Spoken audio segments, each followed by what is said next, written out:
За нэг сайхан нүдэ анаад гүнзгий амсгаа авч. Үүнийг хуримтлагдаад, залгигдаад исэн стресс чинь яагаад идэх юм бэ гэхээр залгих болгонд бидний парасимпатик мэдрэлийн төлцөө очоод чичрэг болдог. Хамгийн таалагдж байгаа карт нь цайвар.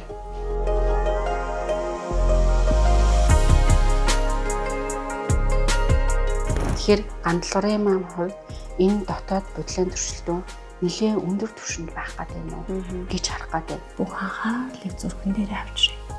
Анхаарлаа хуваагаад хоёр нүд рүү бишилжүүлээд сормосоо зөөлөн хөдөлгөөрөө одоо далд хумсар суудсан тэр мэдээллүүдийг ил болгож гаргаж ирээд зэгцэлж ингэж чөлөөлж өгч байгаа. Чин сэтгэлээс аваа уучлсан, хайрлсан, хүндэлсэн юм бичгээр бичгийн хэлбэр хүртэл алдсан байлээ.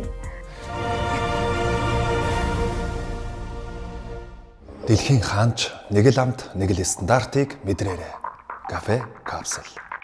За хоёулангийн одоо 7 өдрийн хугацаанд амьдрал сэтгэл зүй гэдэг сэдв дээр коучийн одоо яг даалгавар өгөөд биелсэн байдлаар дүгнэлт уулзалтаар эхэлж байна. Коучийн үйлчлэгээ та өөр дээрээ мэдрээд ер нь ямар хөө санагдсан? Коучийн үйлчлэгийг өөр дээрээ мэдрээд үнэхээр сэтгэл хангамж 100% болж чадсан. Урам зоригтой аж боллоо. Хүн чинь амьдралдаа нэг асар их юм дотроо ингээл ярилцаад ирэхээр хүн чинь өөрөө ингээд доторх онгоогоод ингээд хүнд байсан юм байна. Тэгсэн чинь миний сэтгэл санаа амар гоё олж чадлаа. Дээрээс ингээд би хөөр хөнгөн мэдрэмж авч чадсан. Камергүй уулзалт байсан тий. Хойлоо хийсэн. Тэрэн дээр шинэ мэдрэгтэн зүйлээ та хуваалцвал. Тэрэн дээр одоо нэг нөхрөөгөө аваарт ороод тийм ээ. Амар хүн харахын аргагүй ингээд хав харуултлаа түлэгдсэн байгааг харах хамгийн амар байсан. Тэгээд тэр өдөр ажилд яваагүйсэн бол тэр хүн ийм амар зовлон амсахгүй. Ийм амар 95% түлэгдэлтэй. Энэ хүн ингэж шаналж байхгүй. Би тэгсэн хоёр өнжин хүүхдээ хоцорчул яана гэж дотроо шаналж уйлахгүй байх байсан бол гэж амар боддог байсан байхгүй юу? Хань буруу зүрх юм хийгээд гомтоож исэн бол, зовоож исэн бол уучлаарай. Хандаа маш их хайртай байсан шүү.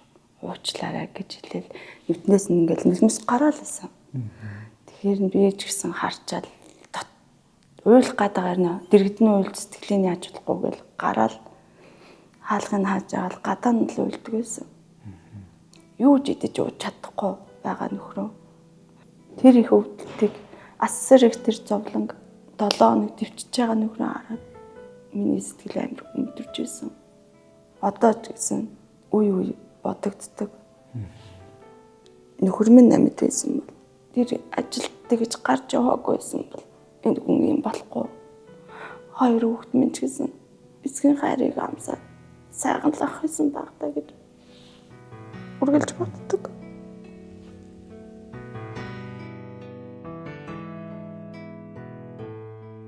Сэтгэлийн гүний доторх шаналлыг үргэлж хүн бодоод ахаар шаналаад ахаар хүн амар их мэдхгүй хэрнээ хүн амар өөрөө өвддөм бэ.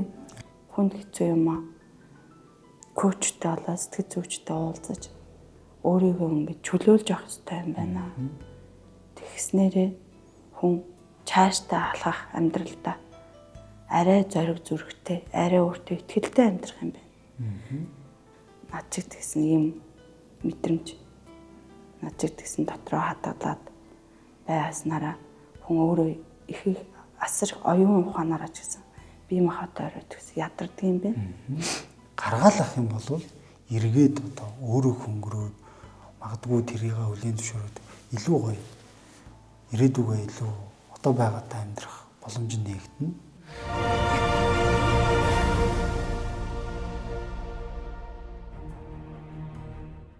Би 7 хоногийн хугацаанд өчнгийнхаа сургалтыг нийтэд орж нэлээх хайлаа. Зөндөө сургалт байдгийн байна. Тиймээс яг зөв, аль нь надад яг амьдрал минь өгөөж цааш явж чадах уу гэдэг сургалтаа олж авч чадсан шүү. За тэгвэл хоёр дахь даалгавар нь болохоор хоёлоо эерэг зүйл дээр анхаарлаа хандуулна гэсэн. Эерэг зүйл дээр өөрийнхөө амьдралд дүгнэлт тавиад, өөрийнхөө ирээдүйд бас дүгнэлт тавиад Бүхнийг эргээр харж мэдрэмжээ арай өөрөөр өсгсөн шүү. Гайхалтай. Тэгэхээр хоёулаа дээр шин зүйл маш их байна тий. Уулзлуудын явцад шин зүйл ч их байна. За тэгэхээр цаашдын амьдралаа ер нь одоо мэдээж хэцүү одоо асуудалтай зүйлүүд мэдээж амьдрал баялаг учраас тий. Өөрөө та туулаад ирсэн цаашдаа ч гэсэн тохиолдох зүйл их байгаа. Тэгэхээр энэ болгон дээр хэрхэн эерийг хараад явах вэ гэдгийг маш сайн ойлгосон биз дээ. Ойлгосон. Эргээр бүхнийг харж амьдралаа бүхнийг цааш нэр. Яг миний нүд нэгтгэх шиг л болсон да. 7 өдрийн хугацаанд тий амьдрал сэтгэл зүй гэдэг миний хувьд бол коучинг үйлчлэгээ үзүүлэх хугацаа ингээд энэ сэдв ингээд дуусж байгаа. Магадгүй та цаашдаа үргэлжл одоо эерэг одоо бүх аливаа зүйлс тохиолдсон бүх зүйлсээс аль болох эерэг өнцгийг харах гэж хичээгээрэй. Хичээнэ. Улам цаашаа хичээнэ. Энд авсан мэдрэмжээ, энэ нэвтрүүлэгт оролцсон энэ бүхэл энэ хамтдаа уулзсан энэ хугацаанд намайг дэмжиж, намайг одоо шинэ хүн болох. Миний дотоод орон зайг минь дотоод ертөнцийг минь ээж өгч. Намайг ингээд гэрэл гэгээгээр бүхнийг хаалж арч хардаг байсан хэрнээ тэр мэдрэмжээ өөрөө нээж чаддаг байсыг минь нээж өгсөнд бас баярлалаа.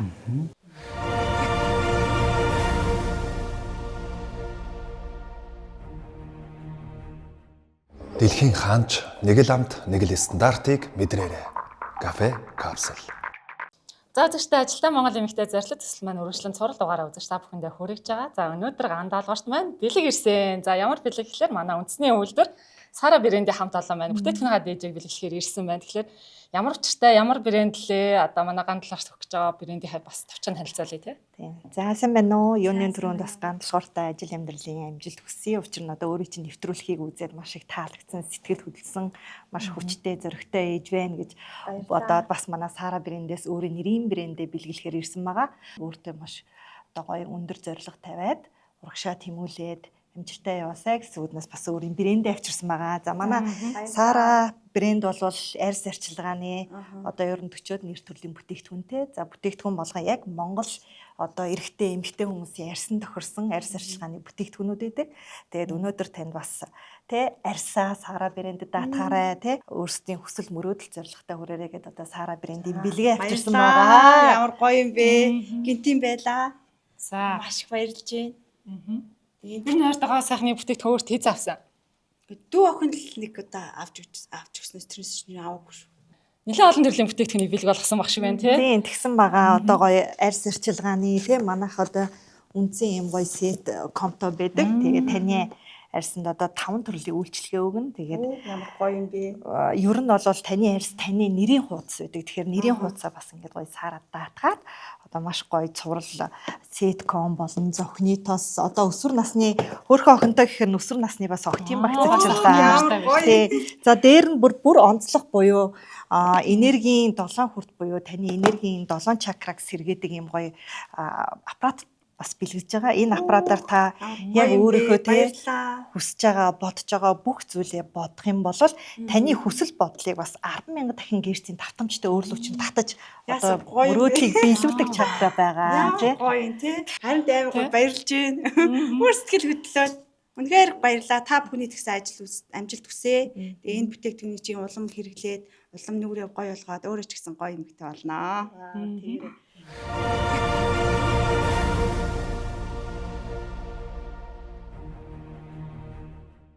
Дэлхийн хаанч нэг л амт нэг л стандартыг мэдрээрэй. Кафе капсул.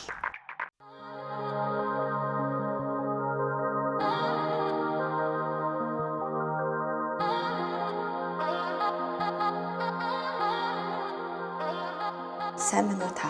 За өдрийн минь. За ингээ өнөөдөр битэрийн 3 дахь уулзалт болж байна тийм ээ.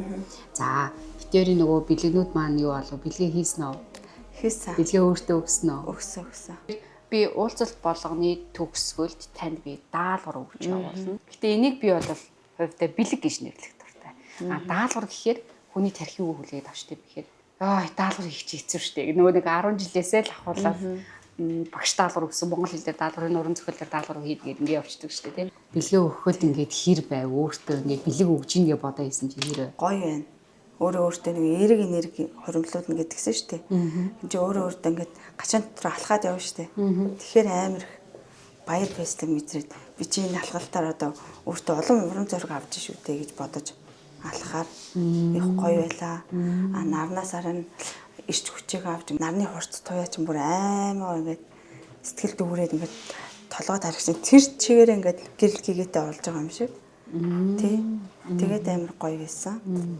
Нарны амар удаан нэлээд удаан ингээд байж байгаа гэрт орохоор ингээд бүх юм гэрэл гэгээтэй ад жаргалтай байж нэг нүд донгоолсон юм шиг мэдрэмж байдаг шүү дээ тий. Тэгэхээр тийм мэдрэмжийг авсан юм тий.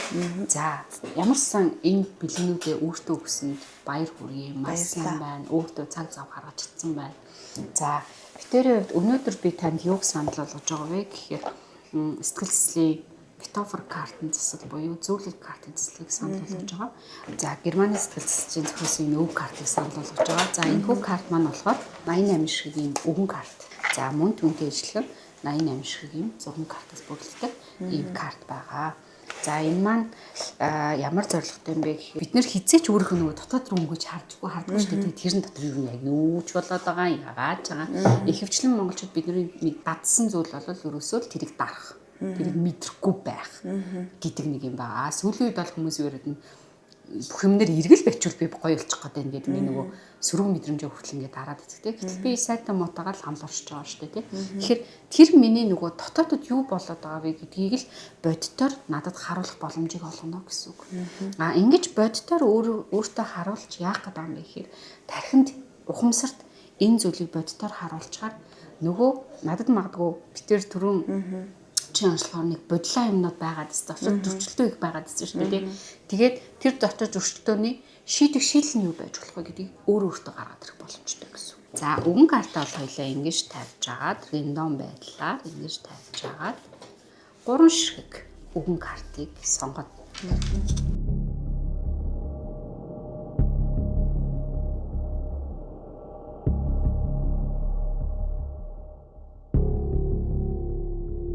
энэ үгийг уншихаар тантай яаж холбогдож байгаа шүү вэ? амжилт. Амжилт гэдэг энэ үг тантай яаж холбогдож байгаа шүү вэ?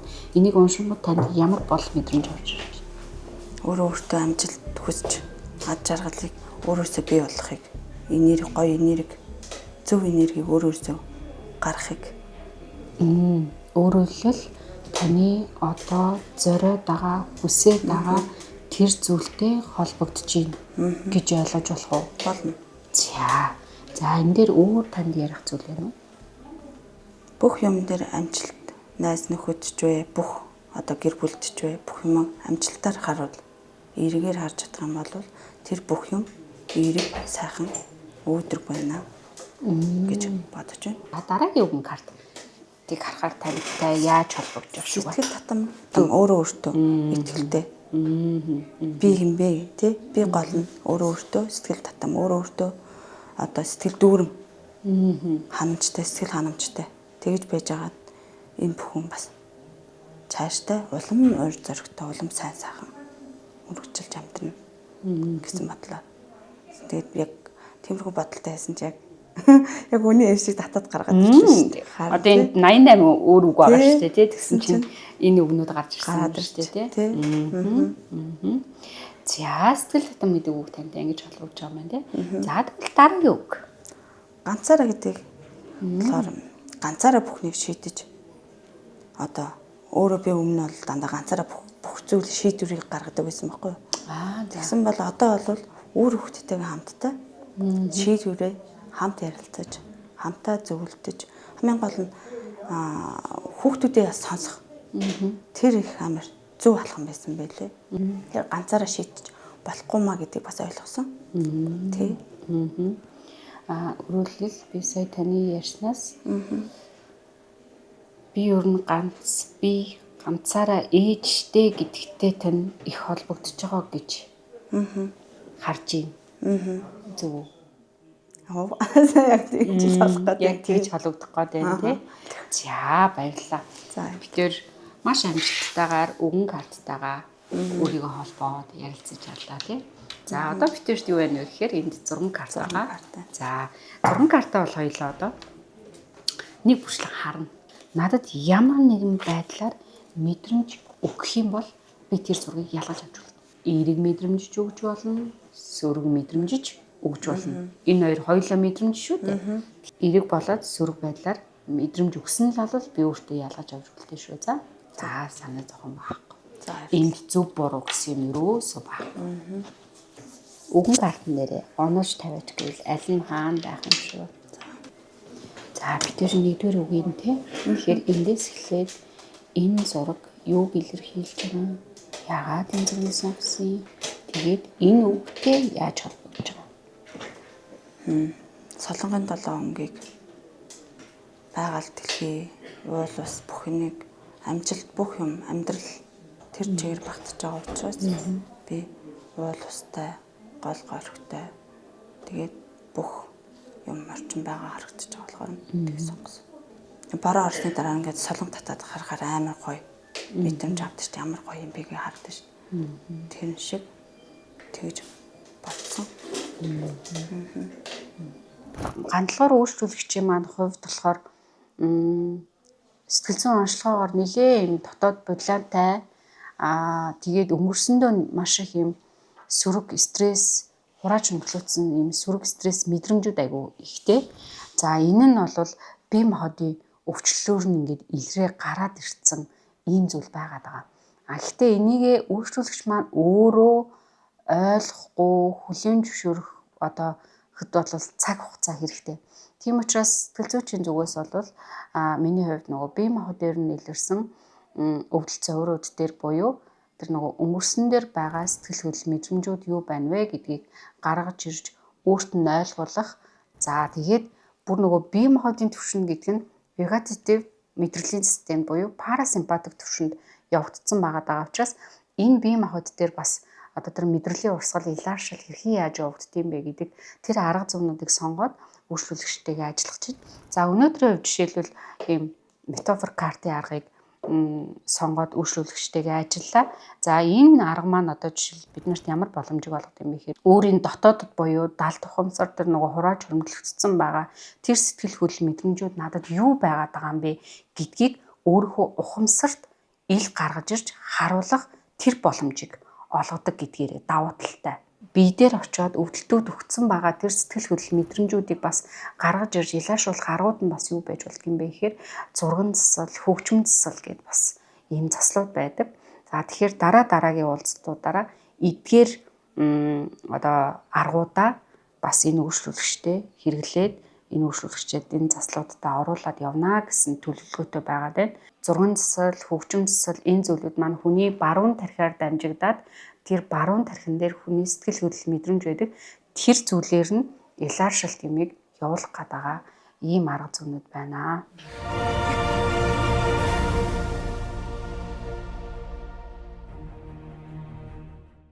Дэлхийн хаанч нэг л амт нэг л стандартыг мэдрээрэй. Кафе капсул. За сайн байна уу? Энэ өдрийн мэндийг хүргэе. За өдрийн мэнд. За манай хоёр коуч нар маань бол уулзсан байгаа. Тэгээ миний хувьд бол карьер санхүүгийн чиглэлээр одоо коучлах хэрэгтэй байгаа. Тэгэхээр өнөөдөр хоёулаа карьер гэдэг нь бол ер нь бол тухайн хүн насан туршдаа ирээдүйдээ ямар ажил эрхэлж юу хийж амьдрах вэ гэдгээ шийдэх юм алхам байдаг. За хүмүүс бол өөрийгөө олох гэж ярьдаг. Би юу хийж амьдрах юм бэ? Юуны төлөө амьдрах юм бэ? Тэр зүйлээсээ хэрхэн яаж орлогоо олох вэ, тий? Өөрөө тэр дуртай ажлаа олоо, тэндээ гоё мэргэших нь одоо бидний зорилго байгаа. За ингээ эхний асуулт байгаа. Бага бахтай ер нь том болоод ямар хүн болъё гэж боддог байсан бэ? Совлогч болоод тэгээд ээж минь хүсэлж бас тийм байсан. Би ч өөрөөс хүн асрах амар хоббитой, хүнд баярлуулах дуртай тийм хүүхдээсэн. Тэгээд ээж маань бас хүсдэг байсан гэсэн шүү дээ. Одоо ээжийн хүсэл өөрөө чинь хүсэл хоёрыг яг харьцуулах юм бол аль нь илүү вэ? Миний хүсэл илүү. Яагаад гэвэл би өөрөө хүсээд хийгүүл илүү урам зоригтой цаашаа явна.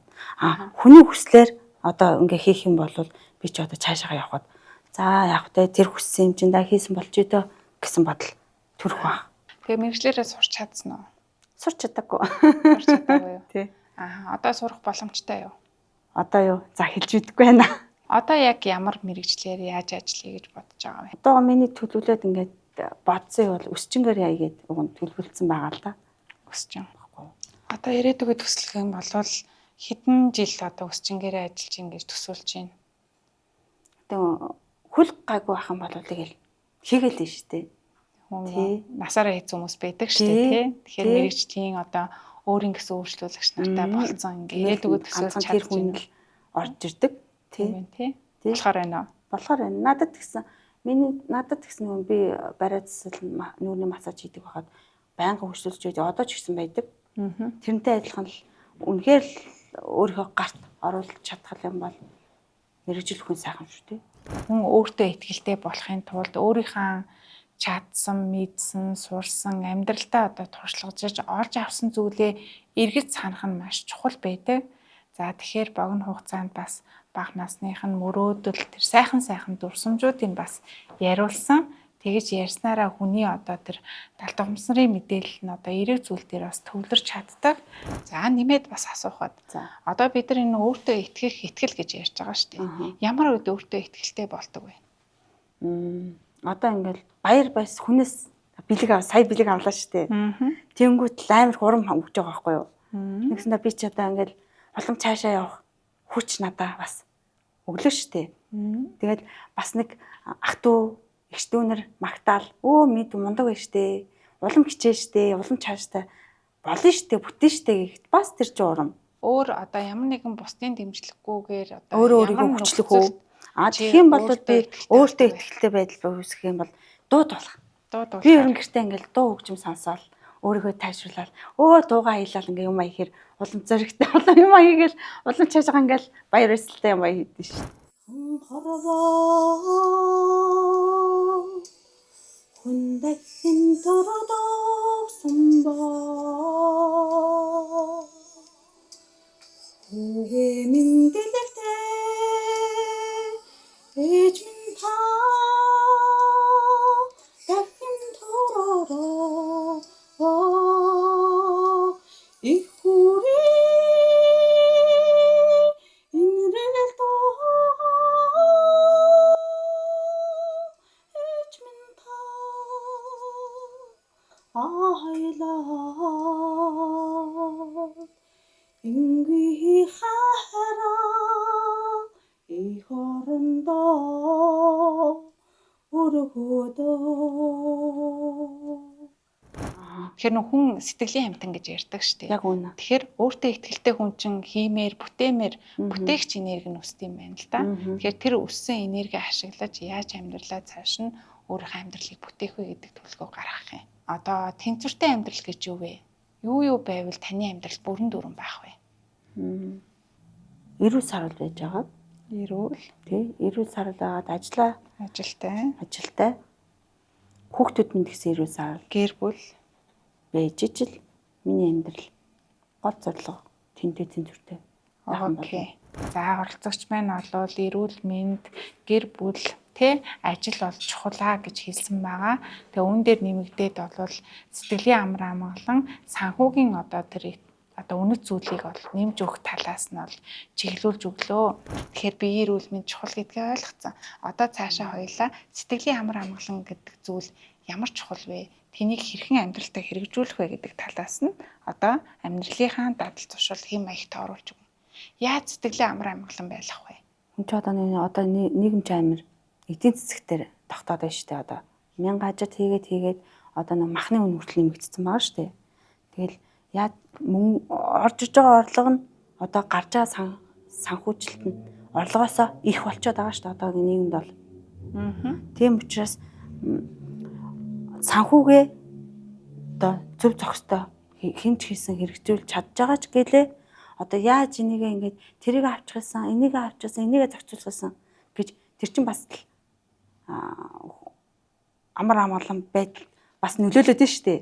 Яг үнэндээ бол. За тэгвэл тэд нар байхгүй байсан ч гэсэн яаж сэтгэлийн амар амгалан байх вэ? Өөрийгөө тавьшруулж, дуудуулж тэр чинь л бас сэтгэлийн амар амгалан. За өөр ямар арга байна? Гэр бүлчин хэрүүл уралгүй, хүүхдүүд өвчин зовлонгүй тэр чинь л сэтгэлийн амар амгалан юм болоо. За гэрчин хэрүүлтэй хүүхдүүд нүгдөөд байсан ч сэтгэлийн амар амгалан болох боломжтой юу? Яаж болох вэ? Би болохгүй гэж бод. Яа тэгвэл хүүхдүүд өвчөөд би сэтгэл амар амгалан байж чадахгүй. Хэрвээ өөр чин сэтгэл чинь амар амгалан байх юм бол хүүхдүүдтэй тэр одоо өвдөж байгаа хүүхдүүдэд асрах боломжтой болно гэж ойлгож болох уу бас. Нэг талаасаа харах юм бол одоо ингээд адилхан санаа зовоод одоо хүүхд өвдсөн байхад сэтгэл зовоод ах юм бол хүүхдүүдэд асрах үүс гарахгүй штэ. Тэгэхээр өөрөө ингэж тайван байлгаж байгаа. Амар амгалан гэдэг чинь тэр хүүхдийг өвдөж байхад жаргаад байгаа гэсэн үг бол биш. Зүгээр тайван байх. Ээж хүн бол өөрөө тайван байж хүүхдүүдэд асрна л та. Яг үнэ. Тэр бол бас өөрийгөө тайвшруулж ижил хүүхдээ асарна үгээс өөрөө ингээл бухимдал ингээл байгаа хүн чинь хүүхдээ ч асрах тийм ухаан тэр хүнээс гарч чадахгүй ба. За таны сэтгэлийн амар амгаланд нэг юм нөхцлөө тавигдаад байна л да. Хэрвээ тэгчүүл би амрах гад байна гэдэг нь шүү дээ. За тэгвэл ямар ч нөхцөл тавихгүйгээр яг одоо сэтгэлийн амар амгалан мэдрэмжийг мэдэрч болох уу? Болно. За мэдэртэй.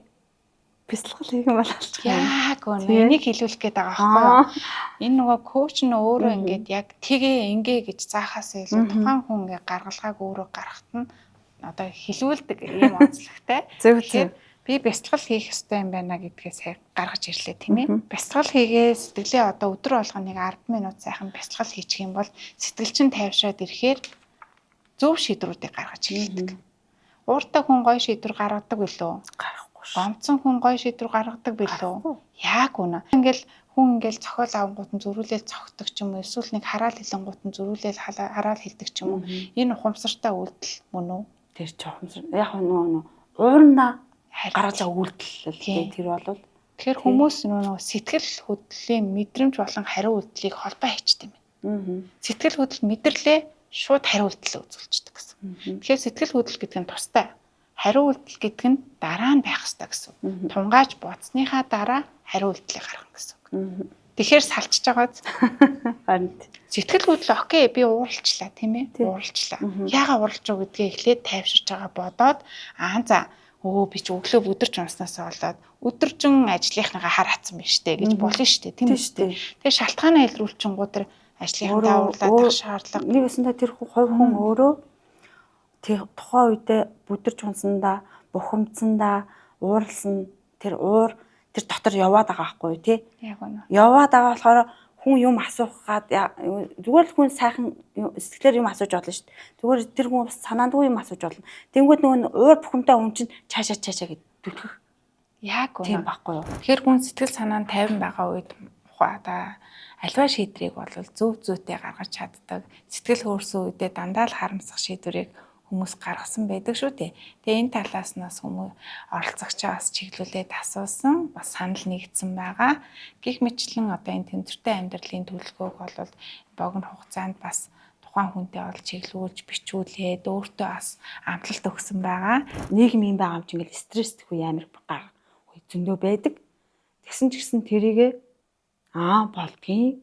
Угаасаа л юм байд штэ гэд өөрийгөө тайвшруулаад тэгээд дээрээс нь бясалгал амар хийж явах юм бол хүн илүү их сэтгэлийн амар амгалан авна.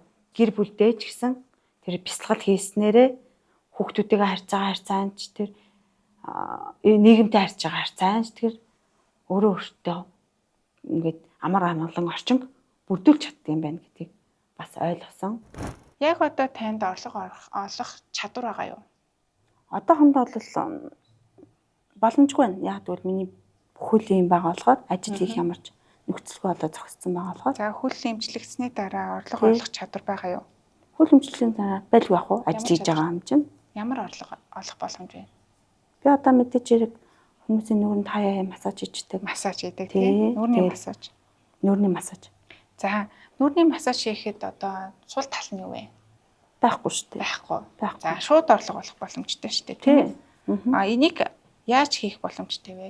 Одоо цагаар очиж яад юм уу? Эсвэл гэртээ хэд юм уу? Эсвэл нэг салгантаа гэрээтээр ажилт юм уу? Гүү. Зүгээр байнгын үйлчлүүлэгч байдаг болохоор. За. Тэд нар чинь хаана хийх вэ? Гэрт нь ажиллаж. Очиж хийдэг үү тийм? За. Тэгэхээр хоёулаа сургалтанд явж байгаа хугацаантаас тодорхой хэмжээний орлоготой байх хэрэгтэй. Тэгэхээр тэрнийхээ төлөвлөгөө гаргах хэрэгтэй гэсэн. Тэгэхээр хоёулаа нөгөө нүрийн массажныхаа зарыг тавьж болох нь тийм ээ? Тийм. Эсвэл Facebook дээр ч юм уу хүн гэрийнхээ ойролцоо хотхнууд зар тавьж болох уу? Болно. Тэгэхээр хоёулаа юун дээр төвлөрөх нь вэ? Ажил дээр төлөв. Массажа хийн. Тэгээд өсчингэрээ сурна. Болж байна уу? Болж байна. Хичээл амарлаас сколоз хийж болно шүү дээ. Скул полиц нүүр маань массаж хоёр нь ялгаа нь юу байдаг вэ? Аль нь илүү орлоготой вэ? Ялгаа юм байхгүй л та. Яг уу сколоз чинь өглөө ягаал 1:30 хүртэл ячаал тэгэл гэртээ байдаг. Нэг гэрийн хам үзэгцүүлээд бас байцдаг болохоор. Нүрийн массажныхын тариф нууц биш бол хэлж болох уу? Тэгэл яг өөртөө би тэд гэж нэг хэлж аваа. Би одоо үйлчлүүлдэг хүмүүс нь яг төлдөг төлбөр нөө. Тий. За окей. Санхүү гэрийнхаа юмнууд ингээд зохицуулчаад илүү гарсан мөнгө байсан ч одоо бүгдийг дуусгачдаг. Заримдаа ингээл юу ч байхгүй бол. За өөрөө чинь хувьд авахыг хүсдэг зүйл байгаа юу? Том хэмжээний, жижиг хэмжээний байлг яах вэ? За юу авахыг хүсдэг вэ? Хамгийн том зорилго гэх юм бол байр л авахыг хүсдэг те. За байр. Тэгэхээр энэ санхүүгийн зарчим дээр ингэдэг байхгүй юу? Хүсэлтэйгээ уялдаж дансаа нээдэг гэсэн. Байр авахыг хүсвэл байр гэдэг нэртэй дансыг шинээр үүснэ тусна. Тэгээд тэрэндээ ингээд 50000 төгрөг, 50000 төгрөг, 500,000 төгрөг боломжоор хийгээд идэх байхгүй юу? Тэгэхээр хоёлаа байр авахыг хүсэж байгаа юм. Өөр юу авахыг хүсэж байна? Хүүхдүүдийн сургалтын төлбөр. Сургалтын төлбөр. За окей. За үндсэн данс суугаах аргууд нь болохоор суур юмнууд ингэж байдаг. Нэг нь бол тэтгэврийн данс гэж. Дараагийнх нь болохоор хөрөнгө оруулалтын данс. Энэ хөрөнгө оруулалтын данс нь ямар учиртай вэ гэхээр одоо таны мөнгө хадгаламж чинь 10 сая, 100 сая болчих юм бол хөрөнгө оруулагч одоо байдлаар хувьцаа авдаг ч юм уу, бонд авдаг ч юм уу энэ байдлаар хадгалах юм бол хөрөнгө чинь хэд дахин үржих боломжтой байдаг гэсэн үг. За дараагийнх нь хүслийн данс. Хүслийн дансаараа болохоор нөгөө байраа авна, машина авна, аялалд явна гэдэг ч юм уу хуваарлалт гэсэн нэг бүрчлэн. Энэ талаар бас суралцах боломжтой гэсэн. Тэгээ хэрэглэнэ. Тэгэхээр орж ирсэн 500,000 ч бай, 5 сая ч бай 50%-ийг нь хэрэгэл гэдэг. 50%-ийг нь. 20%-ийг нь болохоор хөрөнгө оруулалтын данс, 30%-ийг нь хүслийн данс руу оруулдаг. Тэг хөрөнгө оруулалтын данснаас тэтгэврийн данс гэдээ хуваачдаг гэсэн үг. За төсөөлөл да. Таны данс нь нэг 100 сая ч юм уу 200 сая байвал танд ямар мэдрэмж өгөх вэ? Дүүр мэдрэмж. Яг үнэ. Энэ нөгөө нэг сэтгэл зүйтэй холбоотой буюу энэ нь болохоор аюулгүй байдлыг илэрхийлдэг учраас бид нар хоримтлалыг заавал үүсгэж одоо араа бодох хэрэгтэй гэсэн үг байхгүй юу? Тэгэхээр өнөөдрөөс эхлээд хадгаламжтай болоод ингээд зориултаар нь ашиглая гэдэг ийм зарчмыг өөртөө үүсгээд бас амьдралтаа хэрэгжүүлж болно гэсэн. Ямар ч үед тэрэндээ эрүүл мэндэдээ тэдэн төгрөг одоо дараа нь ингээд аялдаа тэдэн төгрөг бас гинтийн асуудал гарч магадгүй гэхэд тэдэн төгрөг гэдгээ өөр ингэсэн зохицуулж явах хэрэгтэй юм байна гэдгийг. Хүн өөрөө өөрийнхөө чаддаг зүйлийг ингээ мартцсан байдаг. Анзаардагчгүй, боддогчгүй юу бас гардаг байхгүй юу? Тэгэхээр өөрөө өөрийгөө урамшуулж би чинь ийм сонсох чадвартай, ийм чадвартай шүү дээ тий. Та өөрийгөө ер нь магтдаг уу? Үгүй. За өөрийгөө магтах гэвэл ямар үгээр магтах вэ? Урам зоригтой юмны наадал задлыг ойлгоод зөв бурууг тунгаах. Хүний алдааг харах биш. Хүний сайныг харах. Тэрийг харж тэр хүнтэйгээ илүү татна нөхөрлөж чадна. Мууг хараад ах юм бол хэцэж цаашаа нөхөрлөж явж чадахгүй шүү дээ. Яг зөв.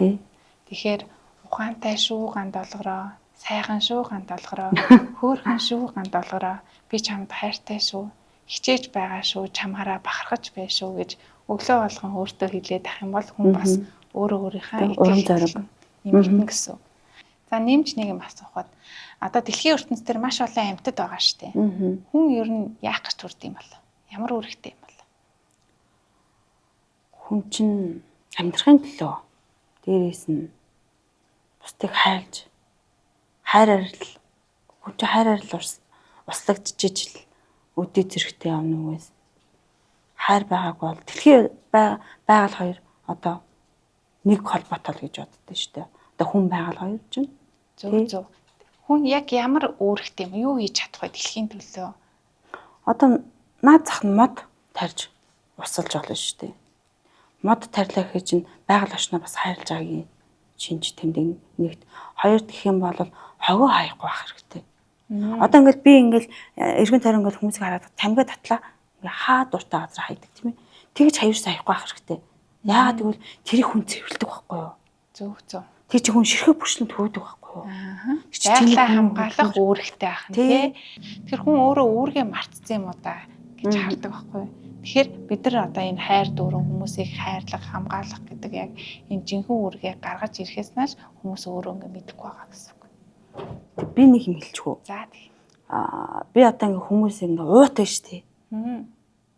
Хатаглаад одоо нэг маружингийнхаа ингээд чихрийнхаа юу ч гэсэн чихэр идлээч гэсэн хармаад ээж идэх юм. Уудан тэгээд одоо кармалаад аваа явж гэртээ авч хайчаад авал гадуур хаяхгүй байгаа тийм ээ. Тэгвэл тэр чинь бас байгалааныг хамгаалж байгаа нэг жишээ юм болов уу гэж бодож байна. Би бас нэг иргэдийн бүлэгт бас мэдээ удаан бас нэг талигчийн өнгөрснөөс хойш ажиллаж ирсний хувьд асар их хог одоо нэг энэ тэнд хүмүүс ингээд хогоо хайдна бас нэг их бороо орно штэ. Борооны усны урсгалаар ингээд шууд одоо нэг үер усны шуудууд тэр хогнууд дүүрсэн байдаг. Бид нараас тэрийг очиж хүн очиж чаддгүй газар туул голын сав газар бас бид нар зөндөө цэвэрлж ирсэн байхгүй юу. Тийм учраас тэрийг харахад хүмүүс ингээд ямар хог хайд юм бэ? Нэг ингээд хаяхгүй яж болдгүй байх та гэсэн сэтэл төрдөг байхгүй юу. Тэгэхээр таны зүгээс хүмүүстэй хандаж яг юу гэж хэлмээр байна? Хогоо хамаагүй битээ хаяасай. Яг тий. Годандаа ч гэсэн хогоо битээ хаяасай гэж боддоо штэ. Тийм. Бас мэддэг юм байсан хэрнээ хэрэгжүүлдэггүй юм бас асар их байна. Өөрийгөө тэгж бодлоо. Тэгээд санхүүгийн тал дээр ч гэсэн ингээд өөр ингэсэн хоримтлал байдаг. Тэгвэл тэр хоримтлаа зогсооцсон. Тэрийг үргэлжлүүлээд ямар ч үед явуулах ёстой юм байна. Өмнө нь одоо юуны төлөө явдаг байсан тий ажилтай одоо уртхаа хараад ингээ хөдөлмөрлөөд явъя гэж боддог бол одоо бол илүү томоор харж 10 20 жилийн дараа 30 жилийн дараах ирээдүг хүртэл харах чадвартай болсон байна гэж харж байна. Тэгэхээр оролцогч маань маш их хичээж байна. Бид нар ч гэсэн бас чаддаг мэддэг зүйлээ бас чиглүүлэхийг бас зорж байгаа учраас сайхан үр дүнгууд бас гараад явж байна гэж харж байна. Тэгэхээр хоёулаа бас нэг өөртөө хитэн амлалт өгчээ. Тэгэхээр санхүүгийн хувьд одоо яг хадгаламжиндаа хэдэн төвөртэй болохыг яг мөрөөдөж байна. Яг тэр дүнгээ гоё тэмдэгтэй биччих. Хэлсэн ч болно, хэлэхгүй ч болно. Ямар ч лсэн тэмдэгтэй биччих. Тий. Тэгээд хоёр хүүхэдтэйгээ цуг хийх хамгийн гоё аяллалын газраа бас биччих. Ер нь зорилгыг ихээр тавих хэрэггүй, ганц хоёр зорилго л тавьсан байхад болдог гэсэн. Яг хэдэн дүгнээ хадгаламж шууд бичээрэй. Тэгээд үр хүүхэд гэр бүлтэйгээ хамт ямар улсад эсвэл ямар одоо нутгаар аялахыг хүсэж байгаа тэрийг бас бичээрэй. Юу? 2-300 сая төгрөгтэй болоод тэрийг амьдралдаа амар гоё зохицуулаад байр байшиндаа хүүхдийн төлбөрт тэгээд ингээд бүгдийг тодорхой хэмжээнд зохицуулаад явандаа гэсэн бодол. Тэгээд л явж байна да. Хамгийн гол нь бид нар хүсэж болно, зорж болно. Тэрийг өдөр болгон санах хэрэгтэй. Тэгэхээр бичсэн зүйлээ өглөө болгон уншаад, өөртөө сануулад би юуны төлөө явж байгаа бэ гэдгээ бол маш сайхан урам зориг өгч чаддаг. Хэрэгжүүлж болохоор байна уу? Хэрэгжүүлж болно. За баярлалаа. За баярлалаа. Би тэр зорилгодоо хүрэхин тул тэмүүж штэ. Тийм учраас тэр зорилгынхаа төлөө явж байгаа юм чинь. Аж аргалыг өөртөө олох гээд штэ. Тэр болгон чинь надаас шалтгаалаад байгаа учраас сайн сайхан юм бодож, амар амгалан бодож одоо тэр их мөнгийг өөртөө төсөөлж яад би их мөнгө яад бодоод тэр зорилгынхаа төлөө тэмцэж штэ. Тэр чинь миний бас мөрөөдөл ахгүй юу? Хүний харахад бол илүү их өөртөө ихтэй болсон байна. Цаашдаа ч гэсэн ирээдүгөө илүү их гэрэл гээтэйгээр харж гин. Өмнө нь өөрөө хичээгээд зүтгээд явж исэн боловч бас хүн чинь нөгөө сэтгэлээр унах үе гарна, шантрах үе гарна. Яг одоо энэ цаг мөч дээр нь бас урам зориг болж орж ирж байгаа болов уу гэж бас харж байгаа. Дэлхийн хаанч нэг л амт нэг л стандартыг мэдрээрэй. Кафе Капсул.